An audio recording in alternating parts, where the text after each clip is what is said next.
and welcome to Grim Survival. I just walked off the road and I am currently on my way up that hill with about, I'd say it's about 40 now because I threw some extra water in there and some food. And I hear horns. I mean, no matter how far out I go, I still can't get away from the sounds of traffic. But hey, I'm going to walk out here and clip some more things into this video. And it's been a while, so I'm already feeling it in my legs. I guess I should have went downhill instead of up to start, but whatever. It has been a while, that's for sure. Feels good though. See you in a bit. Hey, welcome back, guys. I am sitting on a log. There's the bag. The wind noise is probably just unbearable. I did not plug in my microphone due to the wind noise. Yeah, there's a lot of wind here, but I'm still going to try to get this done. If for some reason the audio is just absolutely unbearable, I will edit it myself and just overlay myself talking, so if the voice doesn't match in the video, hey, that's why. Yeah, I'm about to start a fire and make some lunch. I really am. That's what I come out here to do because I needed a break. And sorry for the shakiness. I'm trying to set up this tripod so you can see what I'm doing. I don't know if I can see what I'm doing, but I'll move the sunglasses out of the way here. This is a little platform that I have put together just out of things that are laying around me. This wood is wet. It's very wet. This wood is not wet, it's dry. Why? Because it was in a tree. That's why. So, yeah, here we go. I'm just going to find a fire starter and try to get this started.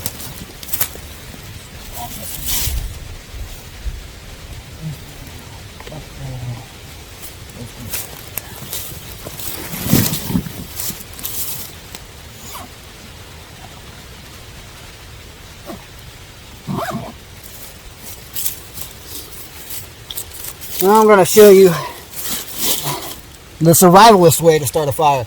This is fat wood. I didn't find this fat wood. I bought it, actually. I got it from the local hardware store. They sell it in huge bags. And what I do is, you see how thick in diameter that is? It won't take a spark very well, or a lighter for that matter. Well, it still will, but it takes a lot longer. So what I do is that. And now I have two. And now, try not to lose my knife here. The simple method, if I can get it out of my pocket here, is like this. This is not bushcraft, people. This is survival. Sorry if you can't see the fat wood. You touch it, a lighter to it, and let it burn. Let it burn. Let it burn. Yeah. And I always give it a minute, let it climb up there a little bit. But yeah, this is. Sorry about the leaves in the way. This is going to be a very small, very quick fire. Just because all I'm doing is making some lunch and then I probably got to get out of here, unfortunately. The wood is very wet. The ground is very wet. The leaves are very wet. Everything is very, very, very wet.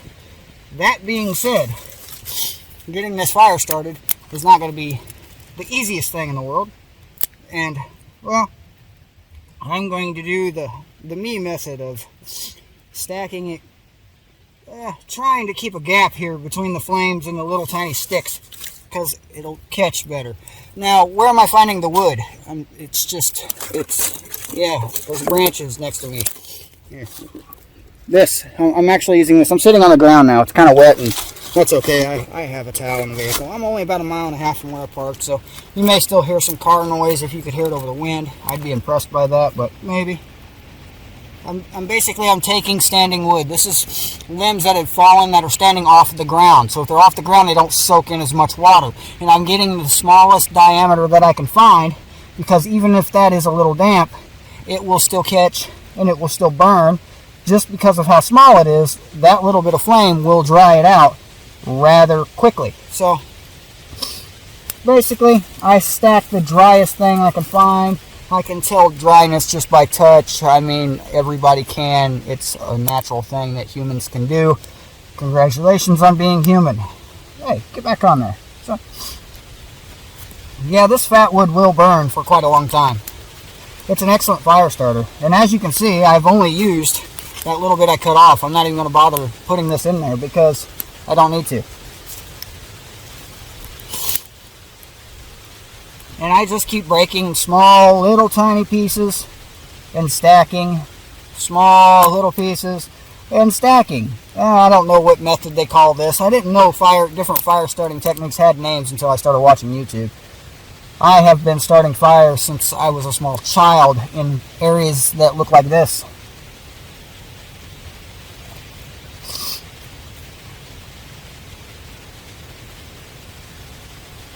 Alright, and yeah, this is all there is to starting a fire with a lighter and fat wood. So this is why I highly recommend finding it or buying it. You can buy fat wood online. Type it into Google, you'll find it.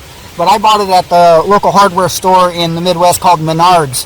They sell it by the bag in it's the grilling section, actually. It's marketed as fire starters. And yeah, obviously that's what it is, but you know, for the uninitiated, it's fat wood. It really is fat wood. You can smell it, you can see it. It does say it on the bag too, so. And for those that don't know, fat wood is just wood that's impregnated with pine resin. It's just pine trees, if they get damaged. The pine trees are full of sap, actually, and all different types of spruce and pine are full of sap, and that sap is what they used to call pine pitch. And if you follow history, pine pitch is, you know, what they used to use out in the battlefields in front of the castles, if you believe the movies. So, all right, we'll get back to this in just a minute. I'm going to go ahead and pause it here until we get going. But here, let's get a close-up here. If you can hear it, it's kind of hissing. I don't know if you can hear it over the wind. It's hissing because that wood is still a little wet. The base is wet, but it was better than the wet ground. So if you put it directly on the wet ground, it probably wouldn't have got going anyway. Well, as you can see, the fat wood, there's still half of it hanging out here. It's still burning pretty good, and it will continue to burn. And I don't really need much to heat up my food. So I'll get my food out and show it to you, and we'll get back to it in just a second.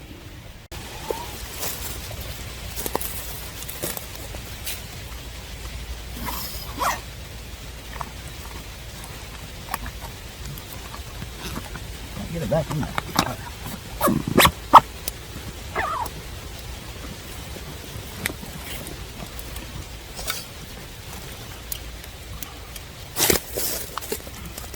I hate when it gets cold.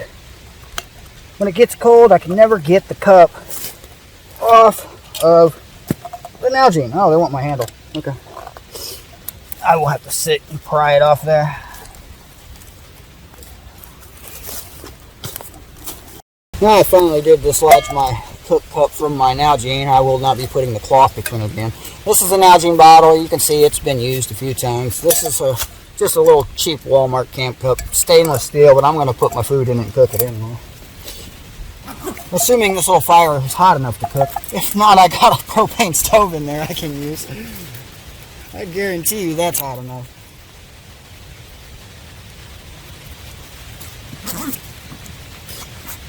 Basically, with as small and as wet as everything is, you just have to continuously feed small things to it until the larger things under it ignite and dry out and ignite, and then you'll be able to add some bigger diameter stuff to it.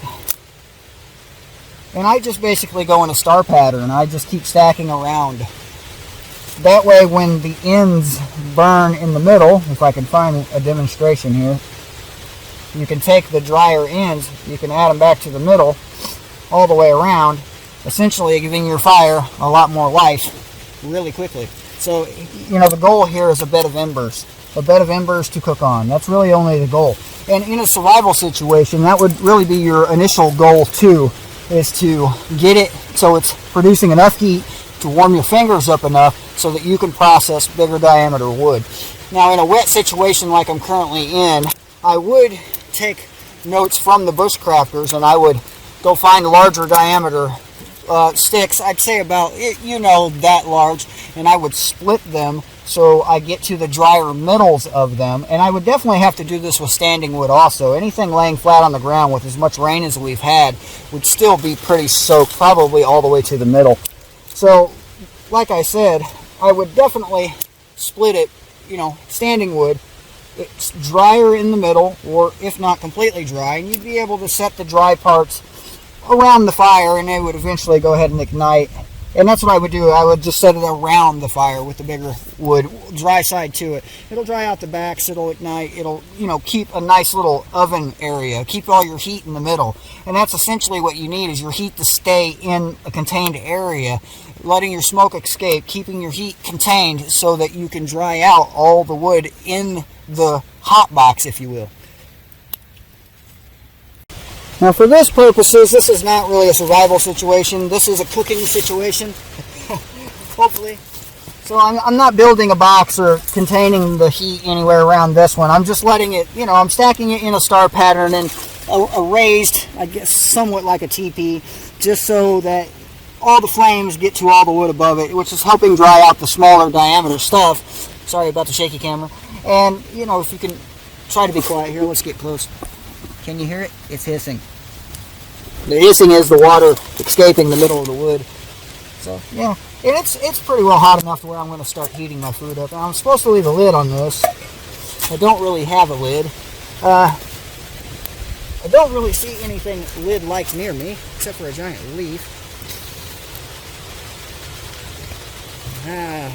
What do I have that I could use for a lid, I wonder? Yeah, well, I'll just stir it a lot. It'll keep it from drying out, right? What do I have here? This is chili. My wife, like I said in the other day in the acquiring food video, she got 60 pounds of ground beef. So, chili. That's not going to work. Let's see here. I don't know if I've said it enough, but you should always be prepared. I've showed this in another video. This is my knife, fork, and spoon. This thing is, I paid like $3 or $4 for this on Amazon, and I love it. I love it a lot. And what was I doing with it? Yeah, spoons. Here we go. Just to demonstrate, I've demonstrated this in another video, but it intentionally comes apart so you can use your knife and your fork at the same time if you need it. But for what I'm doing here, I am going to use the spoon and try to add the chili to the cook cup. Now, I tried to get my wife to make cooking videos because she really can cook.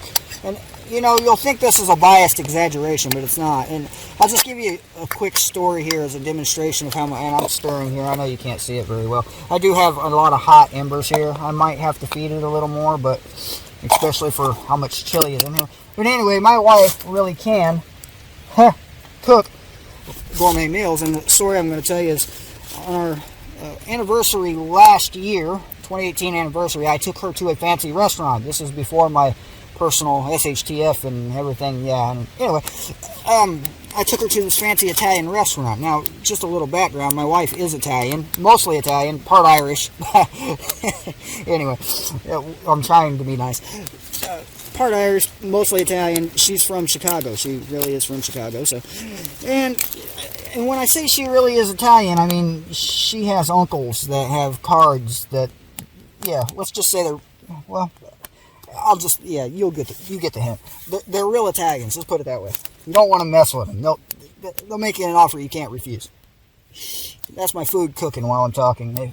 Anyway, I'm feeding more sticks in here as I'm talking. But I took her to the fancy restaurant, Italian restaurant, last year for our anniversary, and it was a really good meal. It really was. But I had the lasagna while I was there, and she had, I guess we had like a sampler platter, and it had lasagna and a few other dishes on it.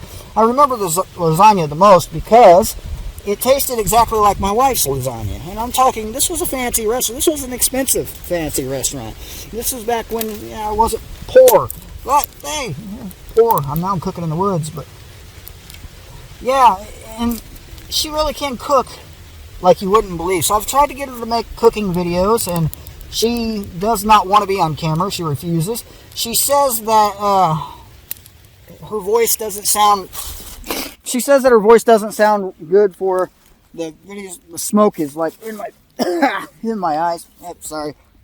Smoke in my eyes. I do not like that. And now it turns. So anyway, my wife, she doesn't want to be on camera because she says her voice isn't good, which is just BS. And she says that, well, my wife's not a little woman. I'm going to tell you that right now. And she says that she's too heavy to be on camera cooking, and I try to explain. And my exact woman, you ain't gonna have no skinny girl on camera, and anybody gonna watch her. So cook. But So I tell you that story to tell you this story. My wife she's borrowed my tablet that I usually carry, and she's actually designing a medical product. She's using my tablet to. I gotta stir the food.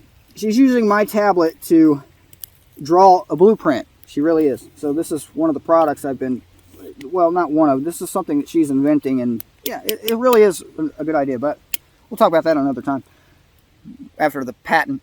So, yeah, she has my tablet, and my tablet is hooked to this YouTube account. So every time I get a message on YouTube, it goes to that tablet. So meaning she'll see everything you guys say. So tell my wife to make a YouTube channel and cook for us. I mean, really, look at the chili. This is chili.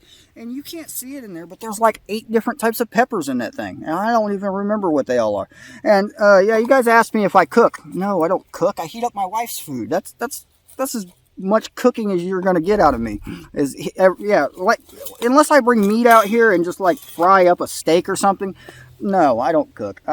My wife does, and I heat it up in cups on embers and fires, and I got to add more wood.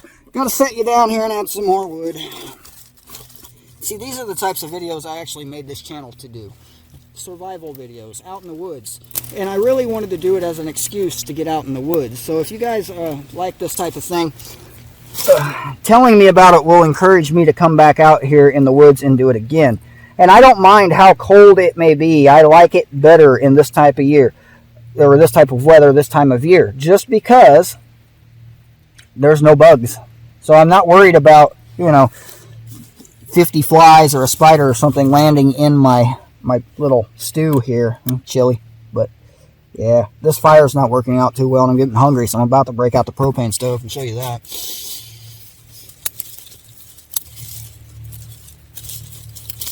Of course, the fire may work better if I had actually been paying attention to it instead of talking on the camera. So how do you get a flame from a smoking bed of embers with wet wood on top? You add oxygen.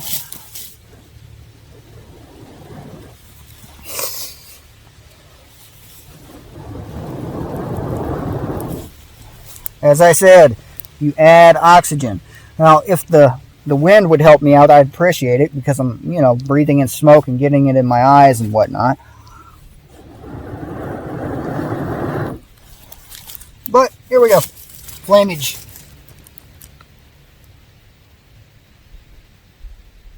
I could just build a little platform out of wood around this, hang it up. I could do the fancy things the bushcrafters do. I really can. I have those skills. I know how to do that stuff. What I don't have is that kind of time. So here we are. I'm holding it with my hand. I didn't bring a pot holder. Maybe I did bring a pot holder.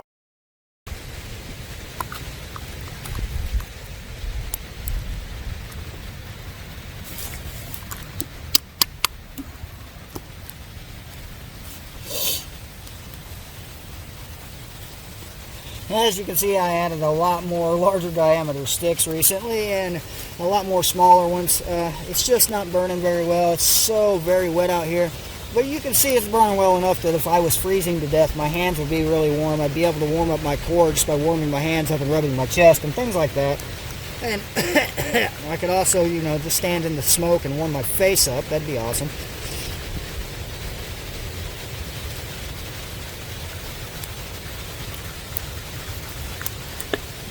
Yeah, it's starting to sizzle in here, and I'm seeing the liquids from the...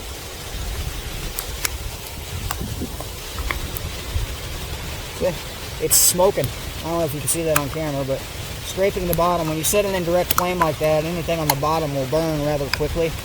So you have to constantly stir it. That's why they don't cook like this in bushcraft. This is...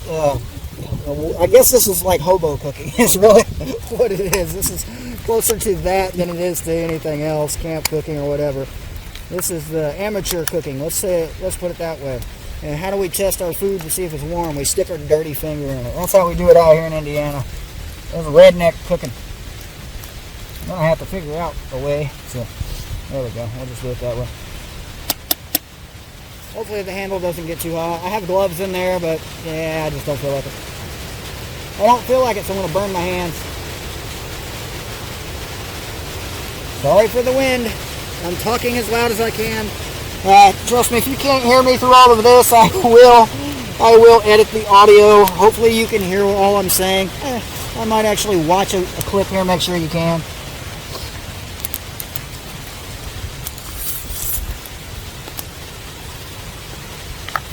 Essentially what I'm doing is heating up the sides of the cup, the bottom of the cup, so the cup is heating up the food.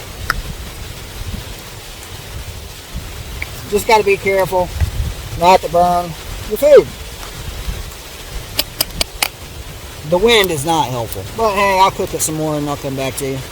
Sorry if the wind is too loud for you. I'm trying my best out here. It's really windy. Get it? Yeah, maybe it's not quite hitting the camera now. It's coming from behind me. It's kind of making the back of my neck cold. It's getting colder out, that's for sure. I have no clue what time it is. I really don't. It's probably well past lunchtime. I haven't bothered to check the phone because I'll go back when I want to. And yeah, that's just how I feel about it. I really did need the time away, to say the least. I've been so very stressed lately, and it's, yeah, driving me insane at this point. Probably everyone else too.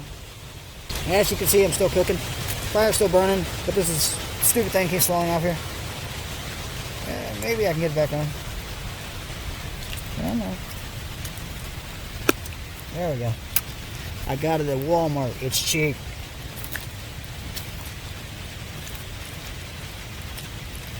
I finally got the logs underneath burning really well, so I got really good embers under there. It's going to keep this cup pretty hot, and I will be able to finish this off now. It's getting pretty warm now.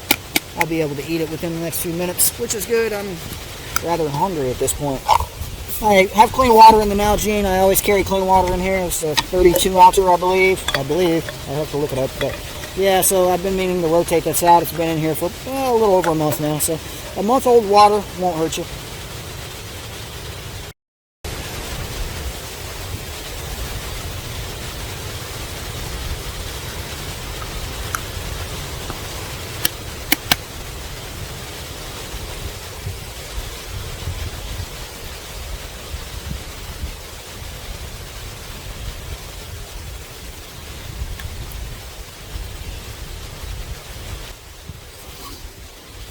Where I am currently is in a place called the Morgan Monroe State Forest in Indiana, off of Low Gap Trail. Low Gap Trail, yeah, that's what it's called. I've been on Low Gap Trail on the other side before. The trail is about 10 miles. It does a giant loop, and there's a few other roads that it crosses, so I've never been to this particular area before. I just kind of typed in the trail name into my GPS and just drove to wherever it took me, and that's where there was a little parking area. I think I'm a mile and a half uphill. It probably wasn't quite a mile. It was right around a mile probably. I think I didn't bother to check. I could, but I don't care. I just needed to get far enough away from the road to start a little fire and cook and just enjoy the outdoors. It's been too long since I've been out here. It actually was this spring when it was also very wet and windy. So yeah, it's what I get. I try. Sorry about shaky camera. This camera is stuck to a selfie stick that is also a tripod, so it's multi-purpose, multi-use. And my food, I believe, is done. Pretty close. I am going to give it another good flaming here. Flaming? I guess, yeah, that's not the proper word. I need some more fuel.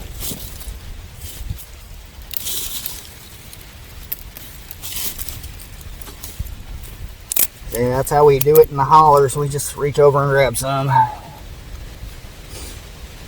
Hopefully the wind will ignite that for me, or I gotta stick my face back in the smoke again, and that's starting to annoy.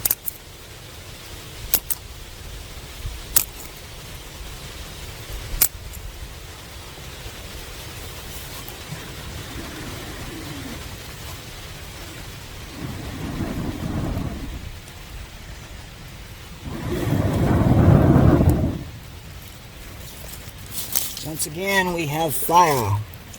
It never went out. It was just, embers need ignited to the...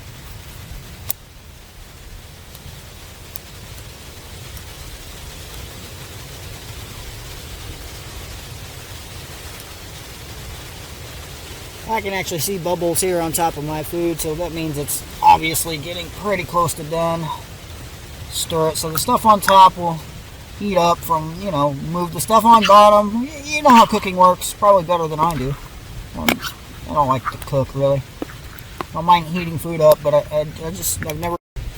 Yeah, my wife's chilling. Those white things there, those are beans of some sort. I think maybe Great White Northern, maybe. Yeah, don't quote me on it. I don't know the recipe. But yeah, it's good. I can tell you that much.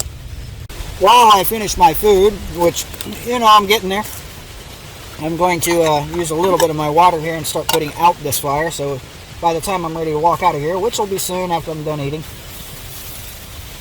it'll be hot enough to where I can make sure nobody notices I've been there. So.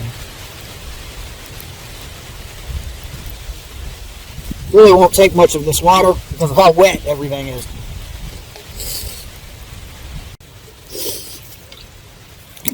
All done.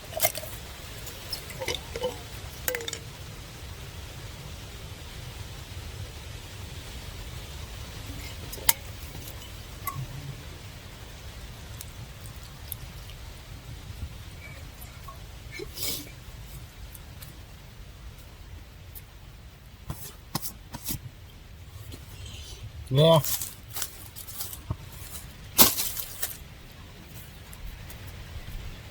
Embers are already out.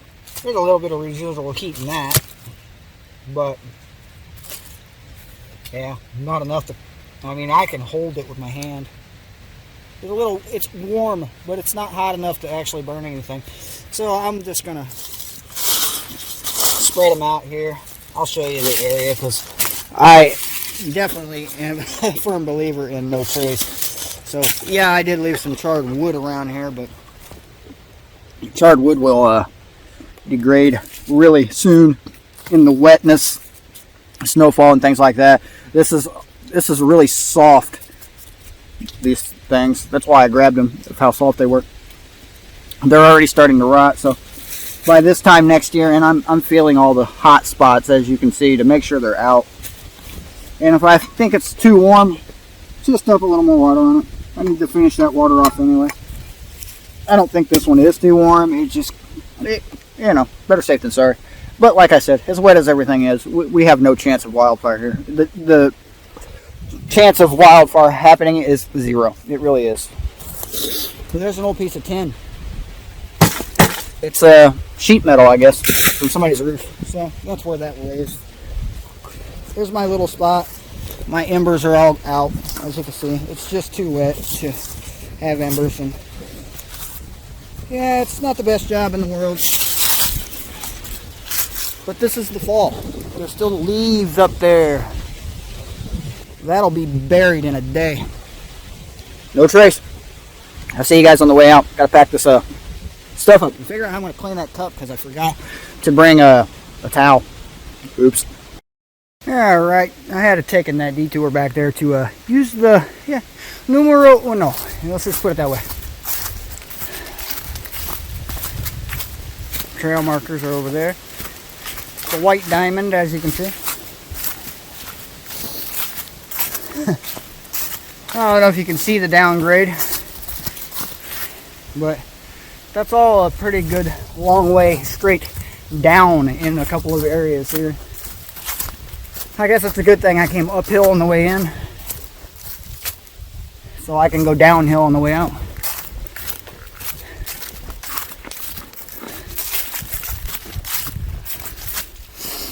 I don't know how the video quality is going to be here, so if it's really shaky, I apologize. Like I keep saying, the new camera will be here soon.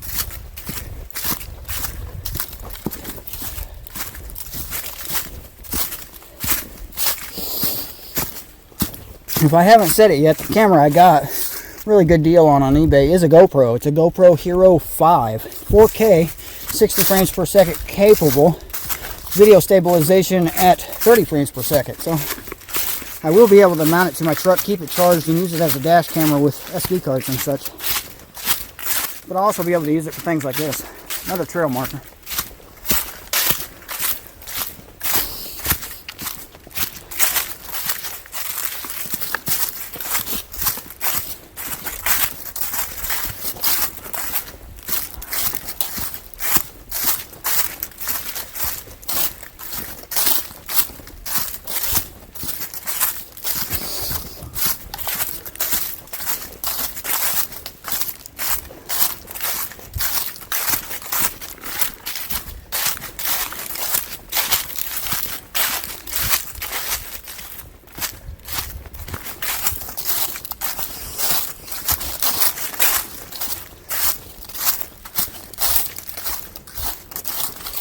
I wonder if the time-lapse thing works on this. I'm gonna give it a try.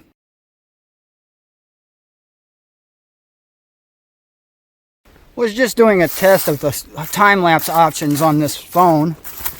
This camera has a lot of features, actually. So I will put it in the video if it looks cool. If not, well, I'll leave it out and you'll hear me talking about it even though I didn't do it. I say that to cover myself so I don't sound crazy in the video. Sorry for the wind. I know it's in the microphone this time.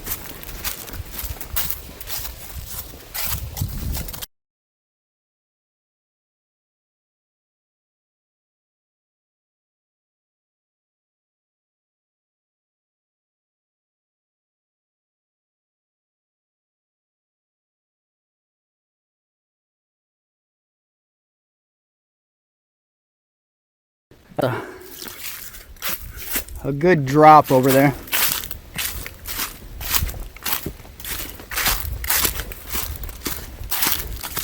I'm going to give you a quick demonstration. Well, not demonstration, but look. I'm coming to this tree to brace myself so that you can see down there. I don't know if you can make that out, but right in there is about the bottom. Those are leaves down there.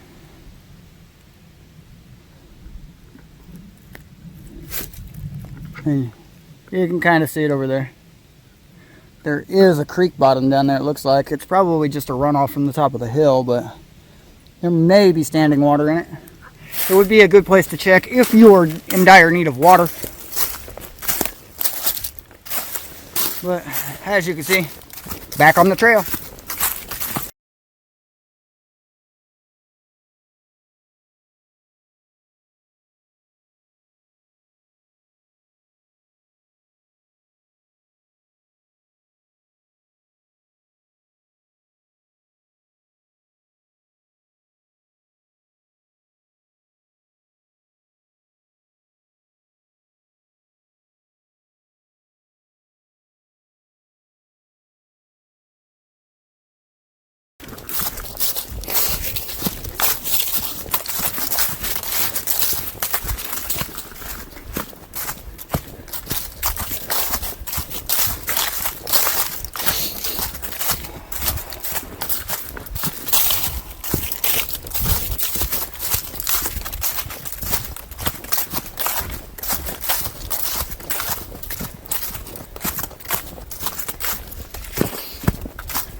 Alright, I've literally mounted my phone to the windshield. I got this for the new camera, actually. This is a magnet mount. I have a metal plate on the back of my phone. And I'm able to stick it here, and you're able to see in front of me. So this is going to be very loud because I have a loud vehicle, but we are about to go uphill to get out. And I just thought I'd take you with me.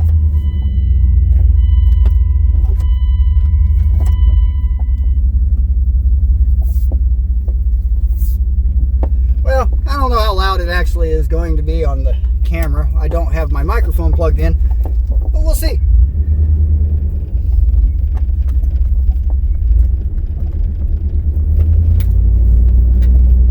Yeah, that's an incline like I haven't taken this vehicle up before. It's a very good thing I got a four-wheel drive. Hey, I got a shotgun, a rifle, and a four-wheel drive. And you know I can survive. recording this for one day. I'm going to take this back to my computer and make sure it all looks and sounds good for you, so I'm going to edit it. Yeah, I'll show you a couple of the clips here and there about, you're just a little while out of the woods here. I passed a lot of corn and soybean fields that were still standing, and I recorded most of them, so I will show you. I'm seeing some flooding right now, but nothing that bad in this area, pretty far south of Indianapolis here, so yeah. So hey, this has been Grim Survival. I hope you enjoyed this video. I know this is the types of videos I've been trying to make, I'd like to make. I definitely would like to do them more often, and I will try my best. I don't mind winter camping. I like it better, actually. So yeah, if you like this kind of thing, let me know. If you don't, I'm going to do it anyway, because this is the kind of thing I like. Like, subscribe, share the video, and, you know, just have a good day.